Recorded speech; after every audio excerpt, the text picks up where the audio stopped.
Hello दोस्तों, बहुत बहुत स्वागत अभिनंदन एक बार फिर से RDLCS गुरु में। दोस्तों, हम आधुनिक भारत का इतिहास पढ़ रहे हैं। उसमें हमने कल एक अपना लेक्चर कंप्लीट किया था। कौन सा? पत्र पत्रिकाएं और उनके संपादक। तो उसी का भाग 2 आज शुरू करेंगे। ठीक है, चलो शुरू करते हैं। तो पहला क्वेश्चन है, भारत भारती के लेखक कौन थे? राष्ट्रकवि मैथिली शरण गुप्त साहब। कौन? राष्ट्रकवि मैथिली शरण गुप्त साहब। ठीक है, तो ऑप्शन सी इज करेक्ट। अगला, निम्नलिखित कथनों में से कौन सा एक सही नहीं है? नील दर्पण नील की खेती करने वाले किसानों पर था। सही है।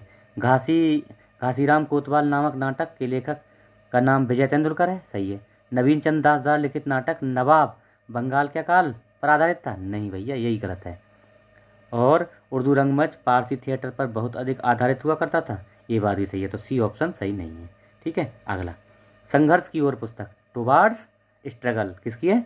जयप्रकाश नारायण साहब की। टुवार्ड्स स्ट्रगल है ना। चलो, इंडियाज स्ट्रगल। अब देखो, ये है इंडियाज स्ट्रगल फॉर एक मिनट, इसको सेट कर लेते हैं। हाँ, इंडियाज स्ट्रगल फॉर इंडिपेंडेंस किसकी पुस्तक है ये?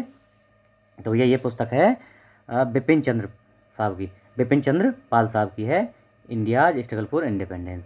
अगला है Indian national movement the long term dynamics किसकी है ये? ये भी बिपिन चंद्र साहब की है, बिपिन चंद्र पाल साहब की है। Indian national movement the long term dynamics. ठीक है, इसमें सीधे इतना याद रखना और चलते रहना है बस। Out of print newspaper journalist and the business of news in the digital age नामक पुस्तक के लेखक कौन थे? मतलब इनमें से कौन लेखक थे? तो professor George Barack, out of print के लेखक। ठीक, अगला, कवि इकबाल जिन्होंने सारे जहाँ से अच्छा गाया किस स्थान से संबंधित थे? तो उस समय का पंजाब और आज का सियालकोट पाकिस्तान है ना, उस समय का पंजाब था। सी ऑप्शन सही है। अगला, landmarks in Indians constitutional and national development, ये किसकी है? ये पुस्तक है, ये किसकी पुस्तक है? तो ये है भैया गुरुमुख निहाल सिंह की। Landmarks in Indian constitutional and national development, Gurmukh Nihal साहब की पुस्तक है ये। ठीक है, अगला, कांग्रेस प्रेसिडेंशियल एड्रेस। इसमें क्या है? जो कांग्रेस के 85 से लेके 34 तक जो अध्यक्ष रहे उसके उसके बारे में लिखी गई है। तो ये दो उसमें आती है वॉल्यूम में। पहले वॉल्यूम में है 85 से लेकर 1910 तक के जो अध्यक्ष रहे उनके एड्रेस, उनके भाषण। और फिर अगला है 11 से लेकर 1911 से 1934 तक। तो ये लिखी है GA नटेशन साहब ने लिखी है।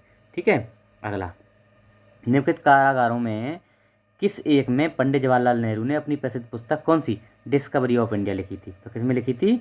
Ahmednagar fort jail. याद रखना कौन सी है? अहमदनगर फोर्ट जेल में वो 1942 से 46 तक रहे।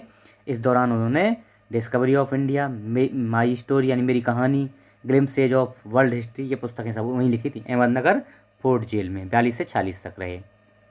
Mountbatten and the partition of India, इसके लेखक कौन है? Mountbatten and the partition of India, तो कौन है? Larry Collins and Dominique Lapierre. मैंने कल इनकी एक पुस्तक और बताई थी, लैरी कॉलिंस और डोमिनियर लेपियर की एक पुस्तक बताई थी। आप कमेंट बॉक्स में बताना क्या पुस्तक थी वो।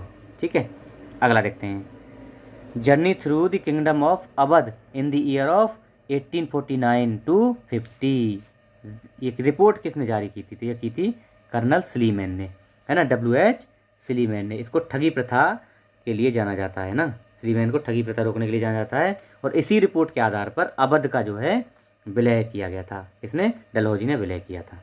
तो ये है स्लीमैन का रिपोर्ट, है ना। ठीक है, अगला देखते हैं, प्लान्ड इकोनॉमी फॉर इंडिया पुस्तक के लेखक कौन है? M विश्वेश्वरैया। M विश्वेश्वरैया साहब ने लिखी थी प्लान्ड इकोनॉमी फॉर क्या? India, planned economy for India. ठीक है, अगला, the roots of ancient India, the roots of ancient India किसने लिखी है? WA फेयर सर्विस ने, WA फेयर सर्विस। अगला, सूची 1 को सूची 2 से मिलाना है। ठीक, तो क्या क्या है देख ले। Autobiography of an unknown Indian किसकी है ये? तो ये है नीरज सिंह चौधरी साहब की। इंडिया ए वुंडेड सिविलाइजेशन, ये किसकी है?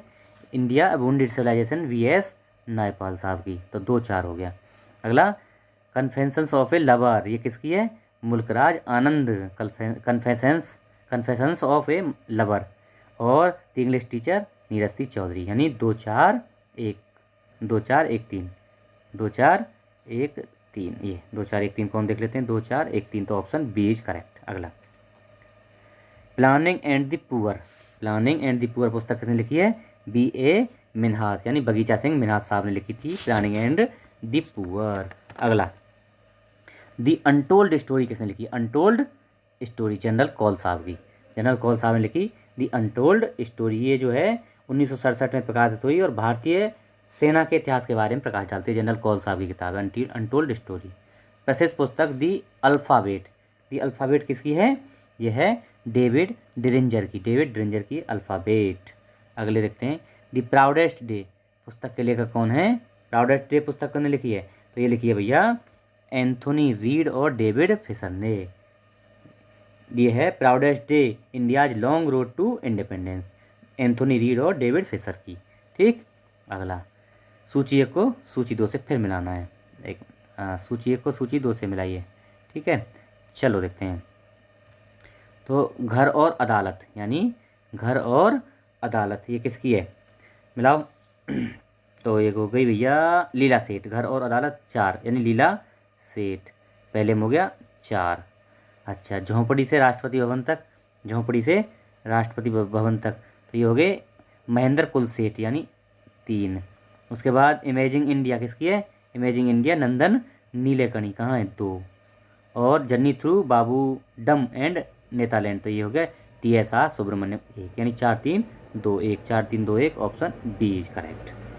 चलो अगला देखते हैं, हैंस क्रिश्चियन एंडरसन ने रचना की है, किसकी रचना की है हैंस, इनमें से किसने, तो परियों की कहानी, उन्होंने परियों की कहानी, उसने क्या क्या कविताएं लिखी हैं, snow queen, the little Maryland, इस टाइप की जो है परियों से रिलेटेड कहानियाँ लिखी हैं हैंस क्रिश्चियन एंडरसन ने, तो ऑप्शन डी इज करेक्ट।